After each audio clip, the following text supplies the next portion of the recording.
Welcome, football fans. Buckle up for another hard-hitting episode of Player 54 Podcast, an independent show focused solely on alternative and opportunity football. From a sunny Southwest Florida studio, here is your host, Michael Lathrop. Hello, football fans. This is episode 126, Full Steam Ahead. Happy New Year. I hope you all enjoyed and safely rang in the new year with family, friends, and are well on your way to achieving your 2025 resolutions. Typically, it is tradition to reflect on the year that we are closing out, as well as make a resolution or two for a fresh and new year that we are entering. So I must apologize. With everything going on, I wasn't able to put together the closing or wrap-up show for 2024 that I had planned. But in the spirit of the new year and in resolutions, I'm going to brush it off and just let go of any negativity and old baggage and focus on what is ahead. Many of you tuning in are likely anticipating that I will be diving into my social media an article which reported on the Baltimore Lightning and International Football Alliance situation. In the spirit of what I have built the premise of this show, I will not be dedicating a segment to the ongoing situation. I will, however, recommend to those interested to visit my social media as well as my piece on Pro Football Newsroom regarding the matter. Moving ahead, we have another fantastic show. As always, we have the latest developments from around the alternative and opportunity football world to share. In addition, International Football Alliance Director of Operations Jason Adams joins the show to discuss the league and more. But first, we have those football developments to cover. So let's get to it.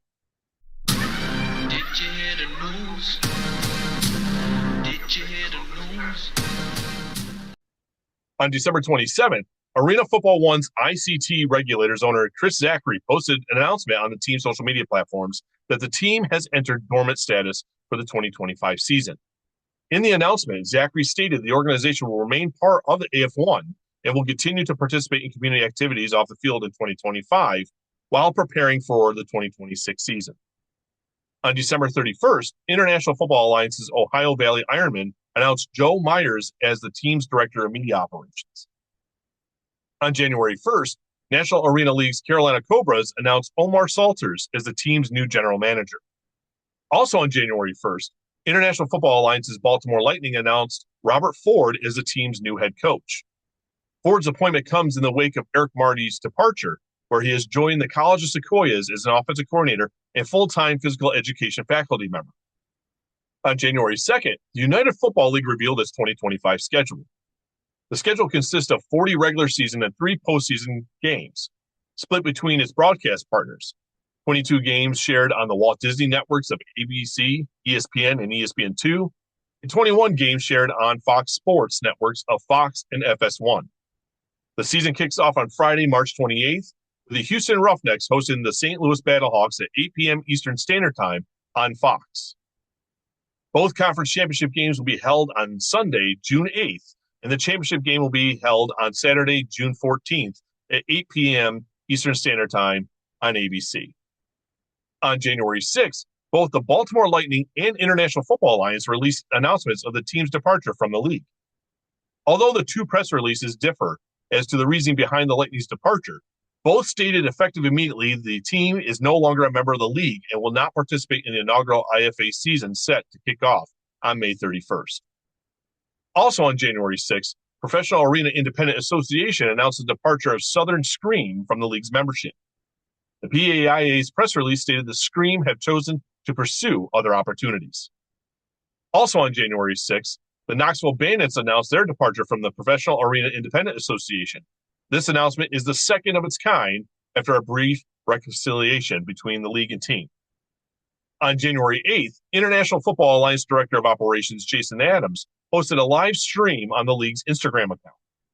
During the broadcast, he stated the IFA is looking to add a few teams for the 2025 season.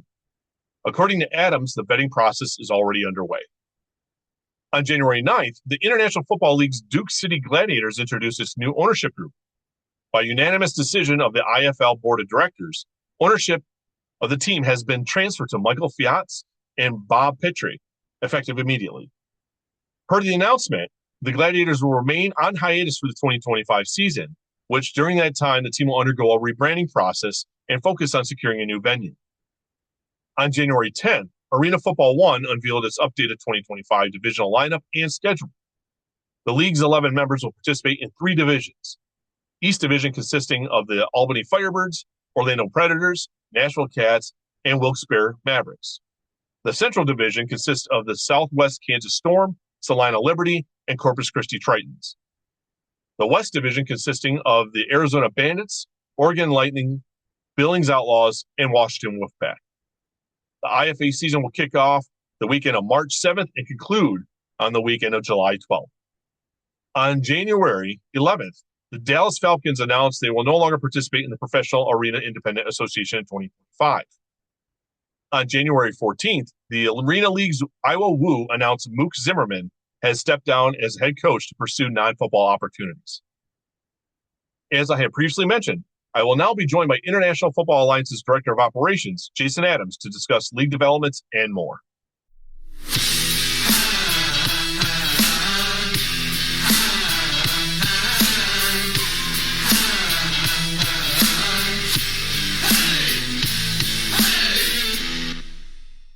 Welcome, Jason. I appreciate you taking the time to appear on the show to discuss the International Football Alliance, and if we have time, the Dallas Pineros. Yeah, absolutely. Happy to be here, Mike. I know you've had a couple of our associates on, Manny, I believe Hal, I think a few others. So, yeah, we're here. We're excited to have you part of it. We're happy to have you report on the league transparently, and we'll just see how everything flows. Well, I'm not going to try to put you in any tough spots. It's not the whole purpose of this, Jason. But, I think there are some questions that are relevant, not to myself, but, there's a lot of people that in this alternative football space, if you will, have some, questions, especially new leagues, new developments, those type of things. So, if you don't mind, I typically like to kind of create a foundation for those that are tuning in to have a better understanding of a league, teams, whatever it is. So, you have been operating in this professional ecosystem for a while in a number of capacities, and we won't get into a million of those unless you want to. But I think that kind of helps set a little bit of understanding. People like, okay, he's not just some guy that decided to want to launch a league out of the blue. So this idea, where did this idea of a professional international football league, where did it come about? Yeah, so I was an owner of the Dallas, the Querétaro Pioneros, out of the FAM League in Mexico. So we bought into it late with the Huerta family. Huerta family owned it. We bought in late, about a month before the season ended, and then JB called me. He's like, "Hey, they're killing the season." And I said, "Wait, what's going on?" And I said, "Hey, we have too much invested in this. What is going on? We have all these connections." I'm like, "Well, you know what? Let's make a league. We have the resources, we have the contacts. I know it's going to be an uphill battle." And that's honestly immediately. He said, "Are you sure?" And I said, "Yep." And that's what we've been doing since. So yeah, we did own a team. We owned a team priorly in Querétaro. They did very well. JB lives in Dallas, so it's a great fit that way. But yeah, the league came from a defunct. It came from a defunct league, but we had no say so. We had nothing. Like, they didn't even let us try to save it or build it or anything, and rightfully so. But we're able to take our team out of it, put it on hiatus for a little bit, build and bring it back in is what we're doing. So, and that's kind of where it came from. Defunct league. Hey, we seen what's going wrong. Be transparent as well, and then start something new. So a new endeavor, right? Now it's kind of football without borders, so to speak, if you want to use a term like that, Jason.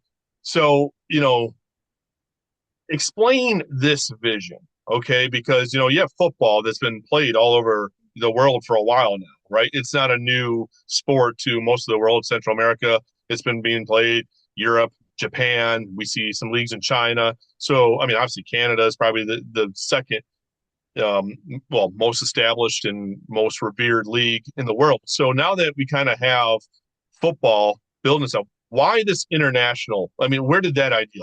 Mexico, United States, and whatnot.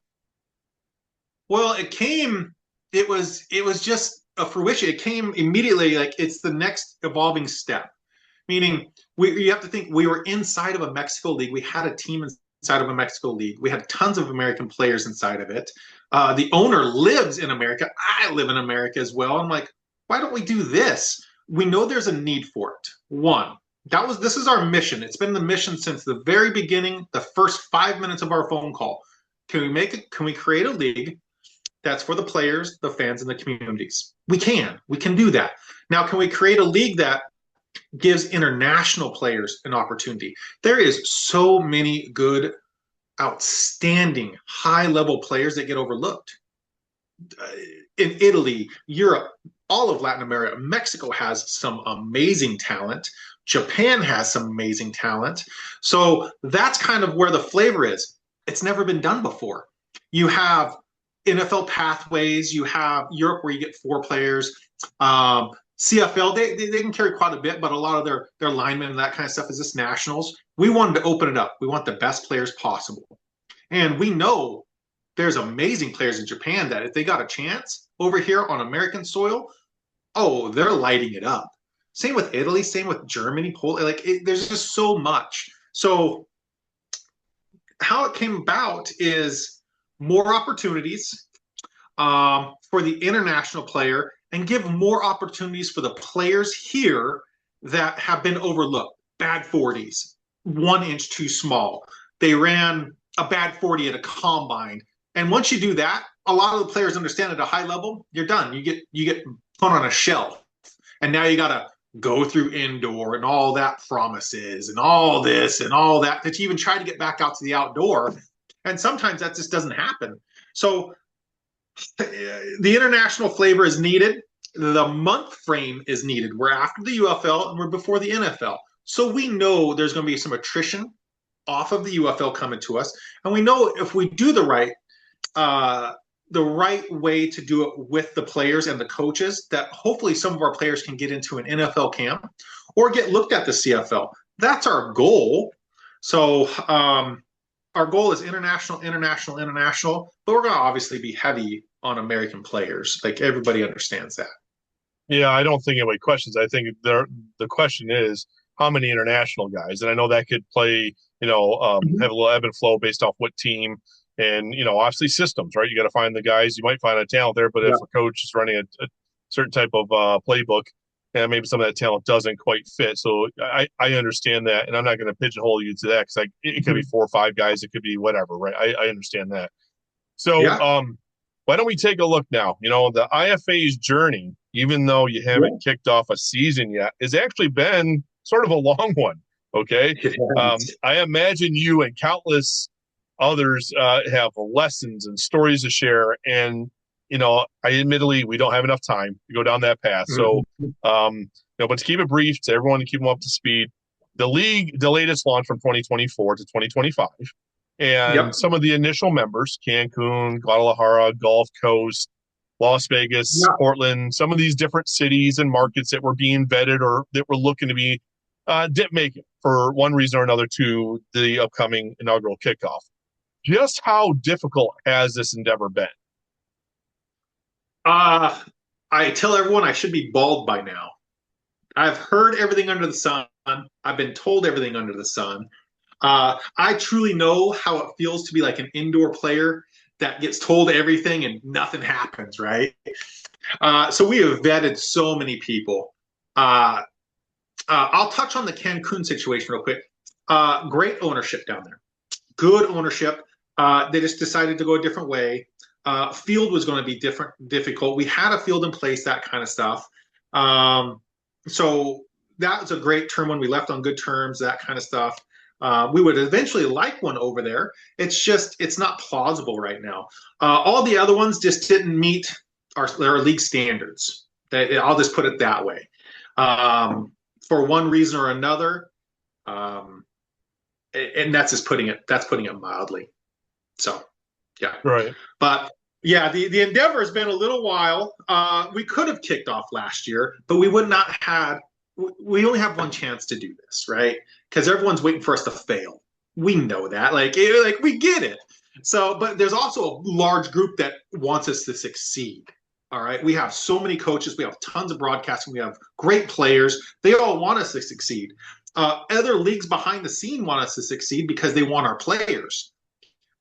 We caught on like the naysayers are like, honestly, the lower level, the semi-pro mentalities, all of that kind of stuff that like, oh, this, that, and the next thing. So we just keep marching on. Like, that's it. Like, we can't tell everybody what we're doing behind the scenes. But it's fun. It is fun. But I made the decision to push the season. We could have rolled it out, but I think if we would have rolled it out last year, I think it would have failed. I do, and that's not. We want to build something long term. We have the good foundation now. We have multiple great broadcasting now. We have good coaches. We have probably over 3,000 player submissions into our league. Everything from ex-NFL, CFL, all the way to multiple federations. Great coaching. We have a good operations team behind the scenes. So in the grand scheme of things, hindsight 2020, it was amazing that we pushed the season 1 year. It was needed. It was. So again, we only have one chance, and you guys are going to get our best foot forward. Is there going to be mistakes? Absolutely. We're a startup. Come on, like we know that. There's going to be bumps. There's going to be bruises, that kind of stuff. But we're trying to alleviate as much as we can, and then tackle what we have to immediately. All right. Like, we're not going in here blindly. We're not going in here ignorantly.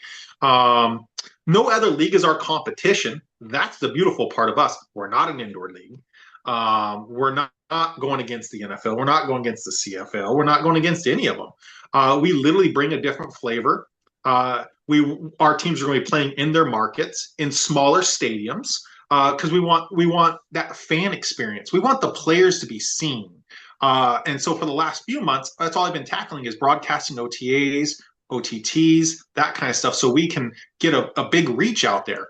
And I think if we would have done that last year, our reach would have only been maybe a quarter of it. So, I think pushing it 1 year was worth it. Well, I mean, we have seen what happens when people rush to it, and call AAF. Like, it just, not to be rude, it's just like, if you don't have everything lined up, it's going to be a disaster. You won't even finish the season, right? So I applaud you for recognizing whatever was in front of you, the 1 or 2 or 3 issues, and why it was important. And I think so many people are like, well, we said we got to go with it. And I think sometimes that's the beginning of your own demise. So kudos to you guys. Hats off to you, the teams involved that didn't just push something forward that could have been just a complete disaster. So kudos. Yeah. So there's a few things that we've learned. We've talked to like almost all the leagues. I'm telling you guys, behind the scenes, like there's a really good kinship going on. They see what we're trying to do. It's just a proof, right? Have proof of a first season, move forward, and then everyone will jump on like, oh, this or that, whatever. But we caught on to 3 things. One, don't overpromise, meaning you don't have to pay the players thousands upon thousands of dollars to get really good players. We have terms, and the players throughout all of the globe, even ex-NFL players that truly want a shot again, are like, yes, I'm coming in because I want the film, and I want to be coached by a Hal Mummy or a Coach Manny or somebody like that. They want that. They understand the need for the outdoor film. So don't overpromise. Okay, follow that. 2, don't try to expand too quickly. All right, if you try to build too quickly, you're going to implode. That was one of the other big things. And 3, be very fiscal, be very frugal with your money as well. I don't have $63.5 million to lose my first season. Good Lord, you give me $63.5 million, I'll build a juggernaut. So like those are the big 3 things. Don't overpromise. Give them a good, stable product. Don't expand, and be very frugal with what you're trying to do. But also with that, be transparent.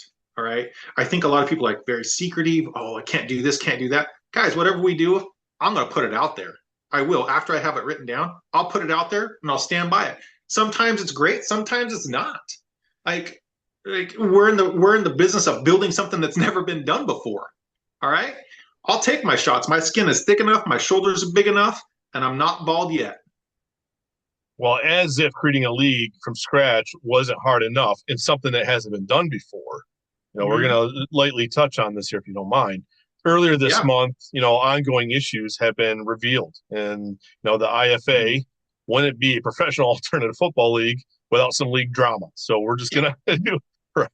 It's always been the case in the professional indoor and outdoor. There's always been something going on. So unfortunately, that drama being the Baltimore Lightning's recent departure, and it Yep. has drawn some more eyes to the league, Yep. whether it's, new blood, right? New people, whether it's some skeptics. Here we are, Yep. and, you know, I know that you've addressed the situation in a statement as well as on the Instagram live streams that you have done here in recent weeks. And so I'm not going to really drag you into the mud to discuss the he said, she said, because I mean, that's Mhm. apparent, right? There's just two different statements. There's, Yeah. whatever it's going to be, right? However, I Yeah. think it is a must touch on after the match, for the aftermath here. When you have this unfortunate situation and what happens as we move forward, whether it be those first time, people tuning in, the skeptics, like I mentioned, the league has, a couple of questions around it. And I think the most thing that's really surround is everyone, the haters, the naysayers, can this league Yeah. survive?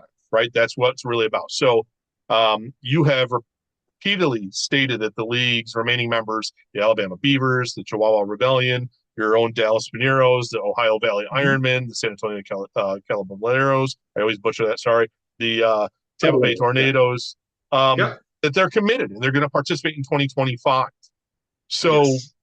moving forward, can you share what the league will do differently to improve and ensure that within this league and its membership that you don't have another Baltimore situation?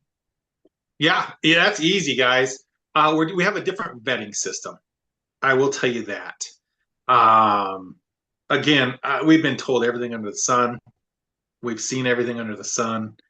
Uh, and that's it. I mean, that's it. So, writing was on the wall with that one in November.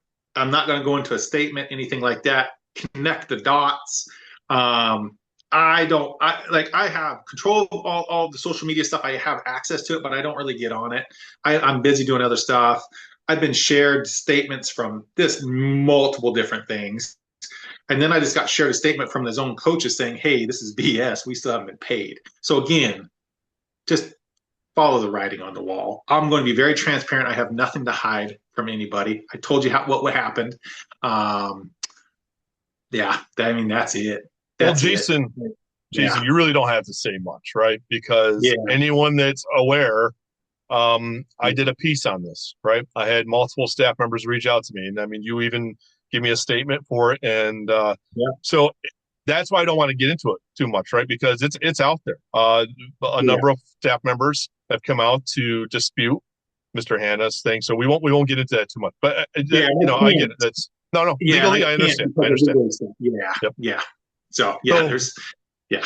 we'll just move So forward. I know that, also yeah, during your Instagram live streams, you used expansion, the single word that generates the most buzz in the alternative football world. You use the word expansion. So, yeah. It is if you want to expansion, touch on it, bro. yeah. Absolutely, I will. With any league, so we have the stable teams coming in this year. All right. We know who they are. They're with us. We just had team meetings today. We just had another broadcasting meeting this morning today, introductory stuff with Sean Merriman. Like, we're building stuff. Like, guys, you guys have behind the scenes, we're good. So, again, whatever statement you saw, there's a lot of misleading on one side. I'll just say that. So, our teams are very stable coming in. We're working behind the scenes. All right. Everyone wants all the information all the time, upfront, blah, blah, blah. Guys, we're working. Okay. Like that's what we're doing behind the scenes. So expansion is very important to us. We're trying to use the model of what the XFL did before it went COVID shut down. All right. Like we have prior coaches in our league that was part of that. They brought in their coaches, I think 18 months before they were even in the cities. All right. And I'm like, well, then you know what? Why would you do that? And I'll sit there and dissect. Why would you do that? Well, to understand the familiarity of the league, understand the city, that kind of stuff. So I was like, okay, what if we opened up expansion, but for 2026, and those teams shadowed us, were part of everything. They have a full year, about 14 months, to generate buzz inside of their community. They can do the things the right way instead of, hey, a month from now, we're good. That's a recipe for disaster. It is. So that's why we opened it up. We have 3 teams right now. 2 of them have been accepted inside the league. I will tell you that. Behind the scenes, and they're good locations for 2026. I think we have good ownerships in those places, and they're business people and they're ex-football people. Like it's a good mixture, and they understand what we're trying to do. So we're going to hopefully can announce at press conferences within the next maybe couple weeks at each location. The only one that we haven't, we're waiting for a stadium to be signed off in their city, and then we can announce the 3rd team as well. But expansion. Again, it goes back to don't grow too quickly. All right, that's the biggest thing. Like along this whole thing, I've only wanted 10 teams total for like maybe 3 or 4 years. That's what I wanted. Create stability and go. And the influx, like you've told, like Gulf Shores, all that kind of stuff. Like they were signed our paperwork. Guy just ghosted us. Like it's things like that we've dealt with. So the teams that I have in currently right now, like we're very solid. We have good ownership. Everyone's on the same page, moving forward, and we have our blinders on. And I think the expansion teams, I'm going to tell you guys, like I've probably in the last week since honestly we put out the stadium on Baltimore, like I think I want to say 15 new expansions. Like people come out and say, hey, now we take you serious. Now we understand what's going on behind the scenes. Now how can we be part of it? And honestly, that made us feel like we did do the right thing. We want to do the right thing. We want to make the right decisions. We want to give the players and the fans and the community something that knows it's going to be here for 2, 3, 5, 10, 15, 20 years. But again, we have to get through season 1. We have to get through season 2. Like, so expansion right now, 3. And if you look at it, that is give us 9 teams. All right. And I'm looking for one more. I'll be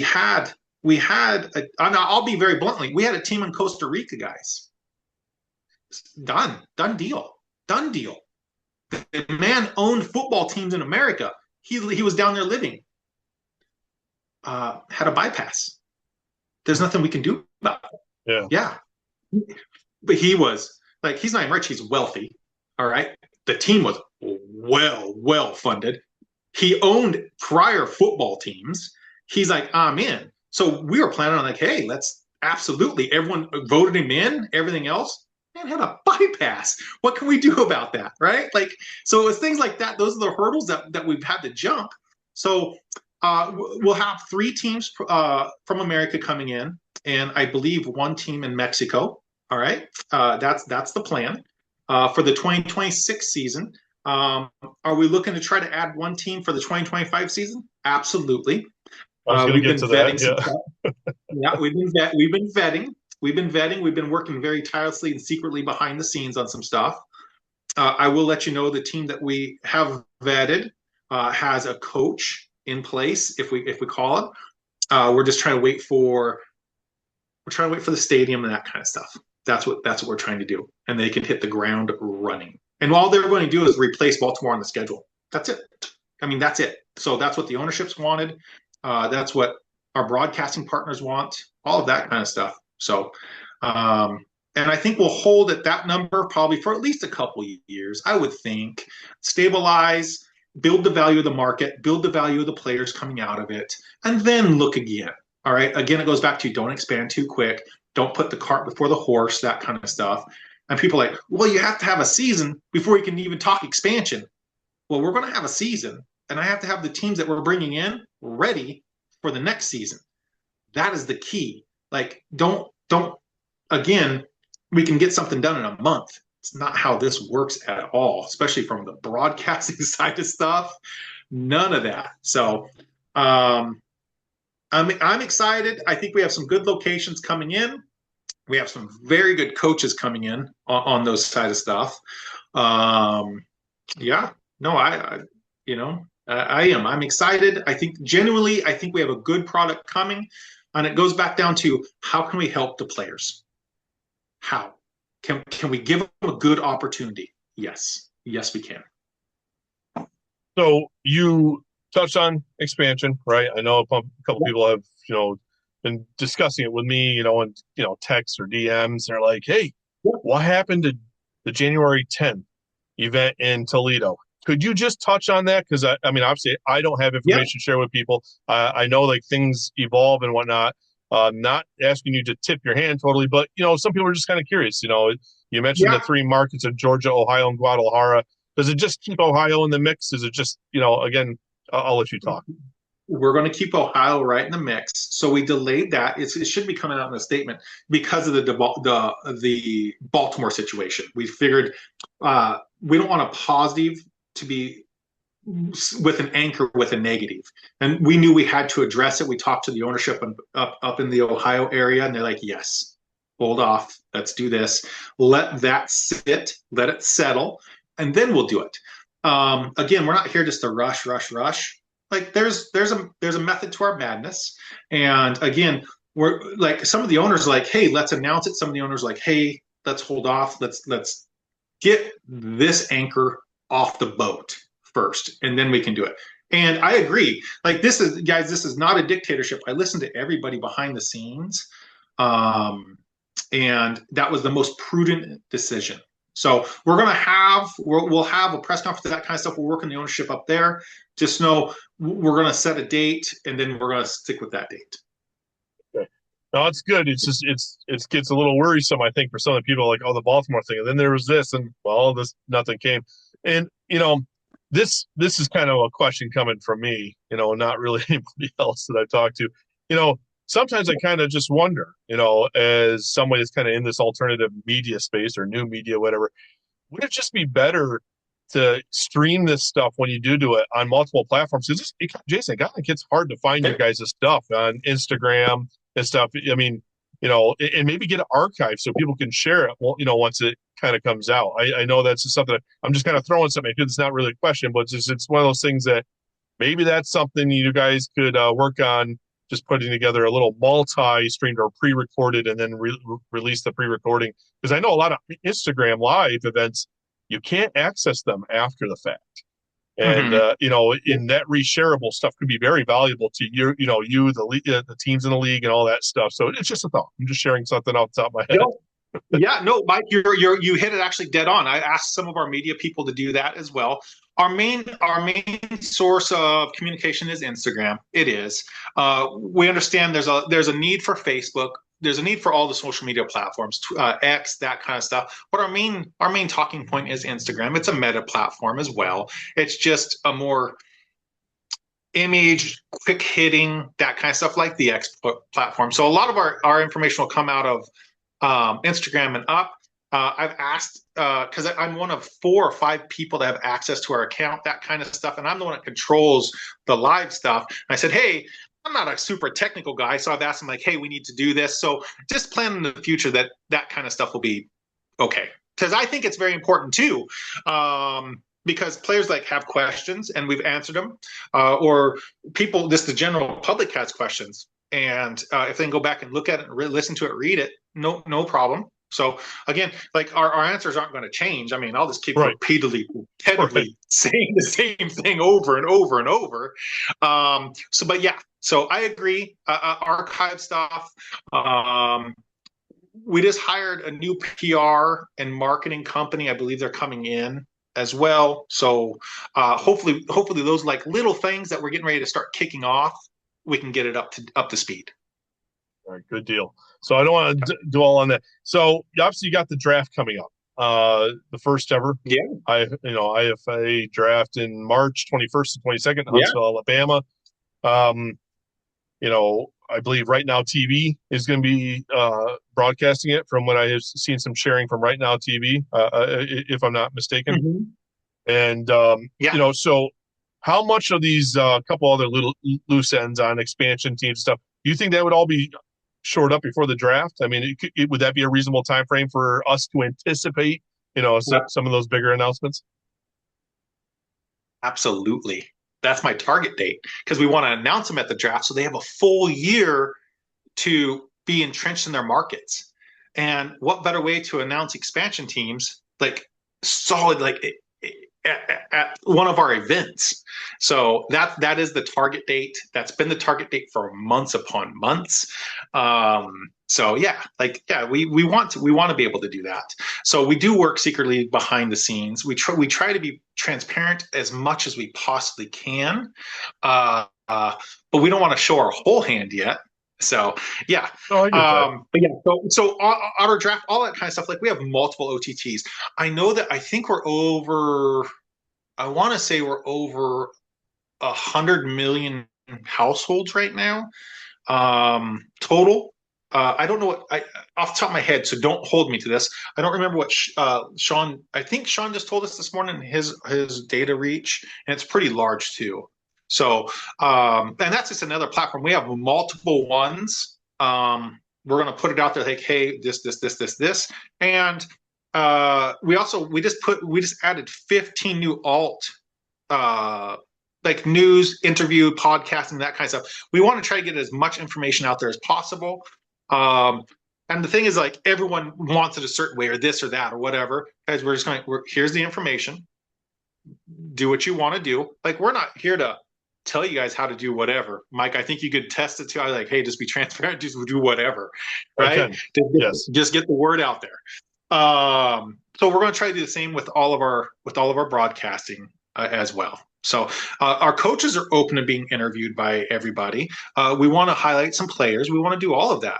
Like, that's what this league is for. But then I don't know how to explain this. We have like the know-it-alls that have like one follower that just emails 1,000 emails a week saying, oh, you need to do this. Oh, you need to do this. And I don't want to be mean. I want to still respect them. But guys, like, let us do what we're going to do, and we'll get you guys the information out. So, yeah. I get it. I know people can be very nerve-wracking and a bit of a pain to deal with at times. And especially, I think there's a lot of people that have ambition to be something. And I never want to bash those people. Good for them. But, I mean, sometimes we have to just, kind of grow with it and and expect to, if when you respond to an email or take my call or a text, I appreciate it. So I try not to be that guy. I appreciate every single person, guys. Like, please don't ever think that. It takes an enormous amount of people to get this going. It's taken an enormous amount of people to get us where we are. Some good, some bad. I've made some not great decisions. I've made some great decisions. But it still takes a collective on all of that. And I think it takes the diehard alt people. I think it takes the common average fan. I think it takes the players that really want to get an opportunity, not just be told words. I think they want to be able to go to camp, go through a full camp, and have a season. Right? Like, there was another league that literally just torched the whole ground underneath us that we wanted to put a team in one location. We couldn't because they didn't trust us, because something just happened out of our control. So again, it goes back to, it takes everybody, like one person, one follower, 1,000,000 followers. All right. They're still important to us, but again, just let us get the information out to you, and you guys can do whatever you want with it. Good, bad, or indifferent. If it's so egregious, like, I'll say, hey, that's not right. The only thing I can't touch on right now is the Baltimore stuff. So, but again, connect the dots. Right. That's all I'm telling you. Yeah.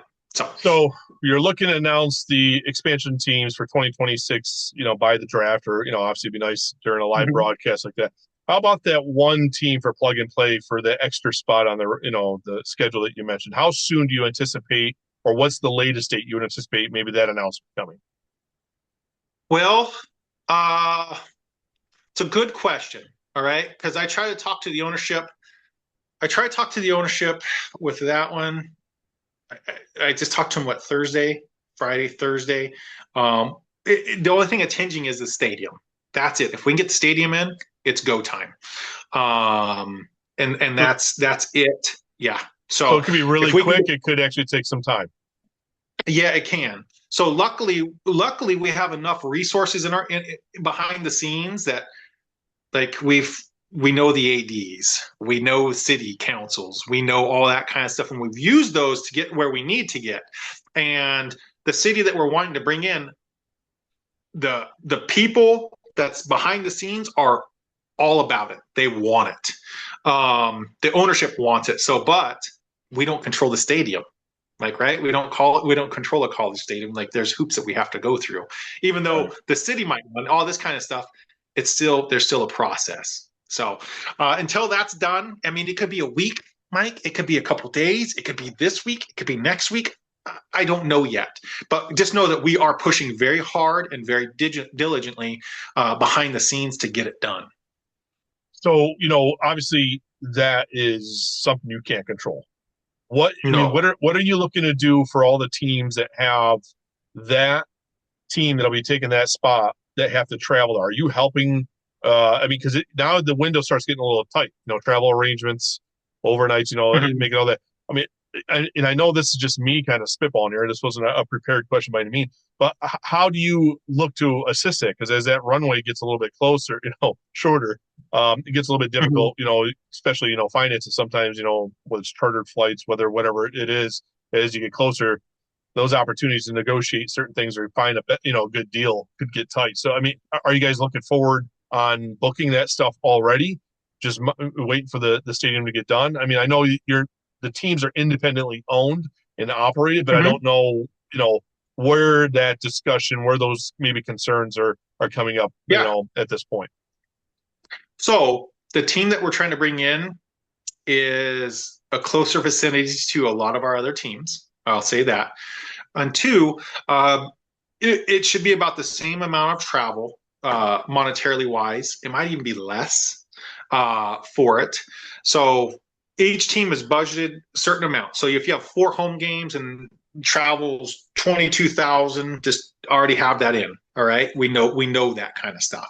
So that doesn't change. It's just the location, and the location that we're wanting to do is very, very good for 2 of our teams, 3 of our teams. I will tell you that. All right. So Well, it's less travel. Yeah, it's less travel. I know we're getting here a little close to, I try to keep things at 30, 40 minutes, but I know I just want to kind of touch on your team, right? Your own individual ownership, because when you're a man of many hats and, Mm-hmm. you are been so involved in getting this league launched Mm-hmm. and still, I mean, that's still not quite there yet, but it's, that, but you also own a team. And, Mm-hmm. it's probably the team that's been the least active on social media. So I think it raises more questions. And I tell people all the time, like, well, I don't think you'd be concerned about the team that the founder of the league is part of ownership. But for Yeah. those people, Jason, Yep. there's not as many camp invites shared out. I know you guys are working on your Nope. stadium thing. You have one thing in place, but you're kind of working on that last piece. It's crucial. Yeah. You mentioned like for alcohol sales and stuff. What can you Yep. tell those people to kind of bring them up to speed on whether it's stadium, camp invites, staff announcements, partnerships, whatever it is that can ease those people's minds and their concerns? Yeah. So I'm a minority owner of the Dallas Pioneers. I was a minority owner of the Kyoto Pioneers. We have played professionally. All right. We have operations behind the scenes. It's the easiest plug and play snap. That's the easiest one. So I knew I have to do this, this, this, and this. And then once those are done, I can come into Dallas and get that going. The owner of the Dallas team, Mr. Huerta, the Huerta family, like he's owned the team for multiple years, especially in Mexico. He owns a very, very large flag league down there still. Like he understands the business of football. He understands the professional side of stuff, but we're taking care of other stuff first. And then we're going to have some surprise announcements out of that Dallas team as well. But it was the hardest, but the easiest. I don't know how to explain that. It's the easiest, meaning we have a formula. Like we have played professionally. All right. We're literally just taking an organization and saying, hey, transplanting it.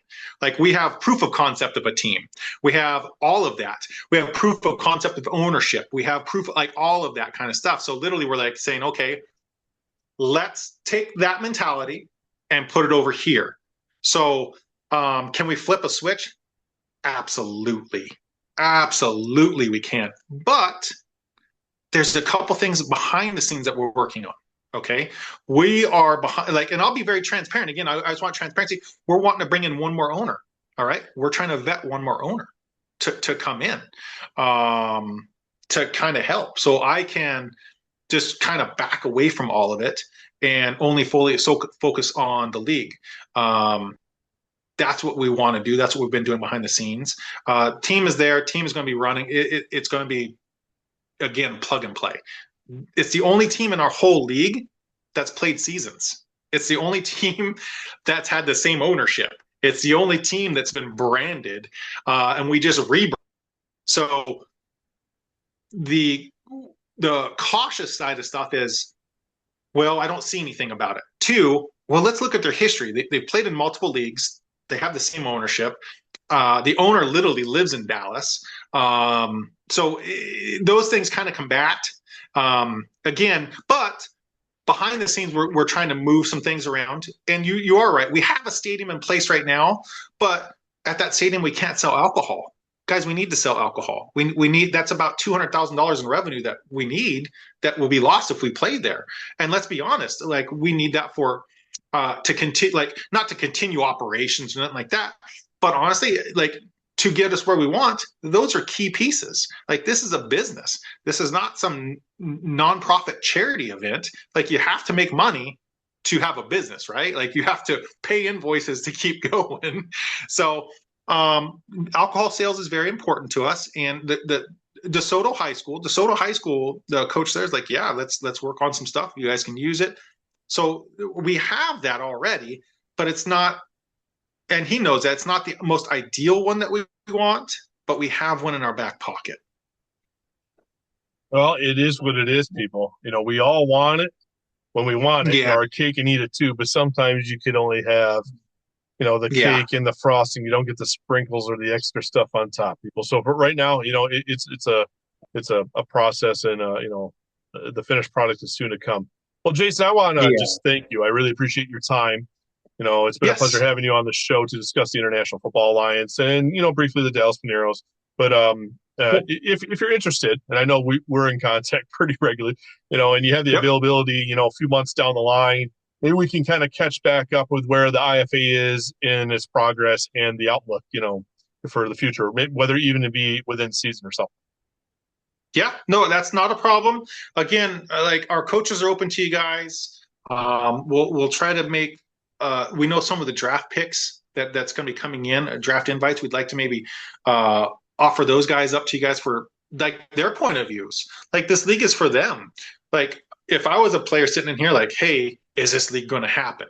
Well, I've accepted an invite, so I think it's going to happen, and it's outdoors. So again, we're very realistic. We're going to have a season. We're going to have good broadcasting. We have good coaching. It's just getting us there. All right. Everyone wants here, now, quick, done, that kind of stuff.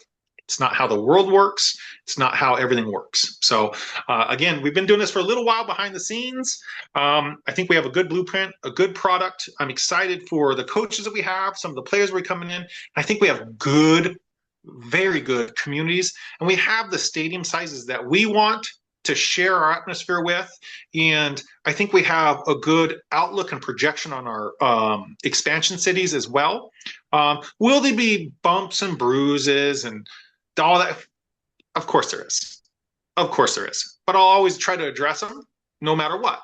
Good, right, wrong, or indifferent. I'll try to address them. All right. I hope there's more right than wrong, but it's a startup, guys. It's a startup, proof of concept, that kind of stuff. So I'll take my lumps. I will take my lumps, but just know that we are here and we're moving forward.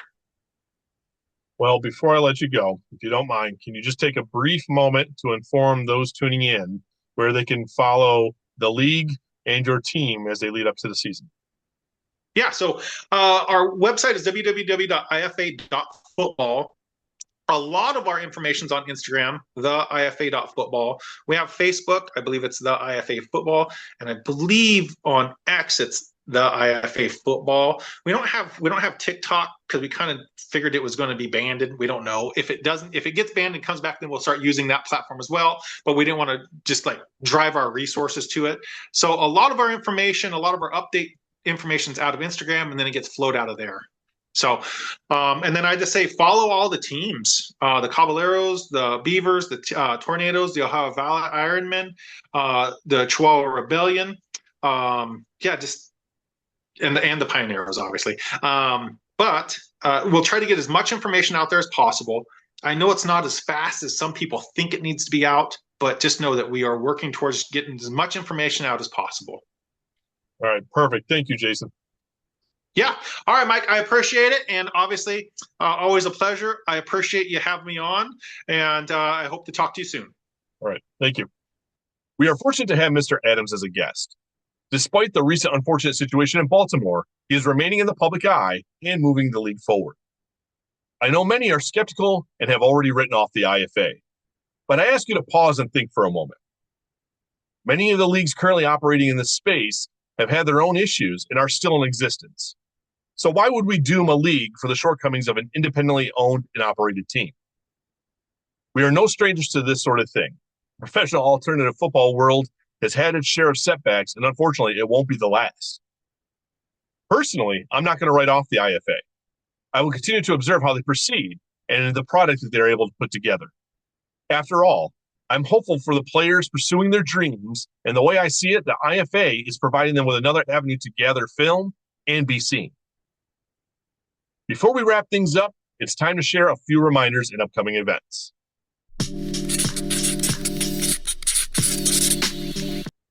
On January 25th, the Professional Arena Independent Association will hold its live player draft at Core Steakhouse in Atlanta, Georgia. Also on January 25th, the Arena League's Ozark Lunkers will host an open tryout at Allison Sportstown in Springfield, Missouri. Check-in begins at 1:30 p.m. local time. For additional information, visit ozarklunkers.com/tryouts/. February 5th through 8th, the Arena Football 1 Combine in Naples, Florida. For more details, visit the AF1.com or nationalscoutingcombine.com. February 15th, International Football Alliance's San Antonio Caballeros will host its tryout at Somerset High School at 10 a.m. to 1 p.m. local time. To register, visit ifa.football/San-Antonio-tryout. Also on February 15th, Arena Football 1's Wilkes-Barre Mavericks will host its final open tryout at Misericordia University Sports Dome at 5 p.m. to 7 p.m. local time. To register, visit play4wb.com. A big thank you to everyone who has tuned in this week. I hope you all found today's information helpful and enjoyed my conversation with Jason Adams. I look forward to having you all back next week for an all-new episode of Player 54 Podcast.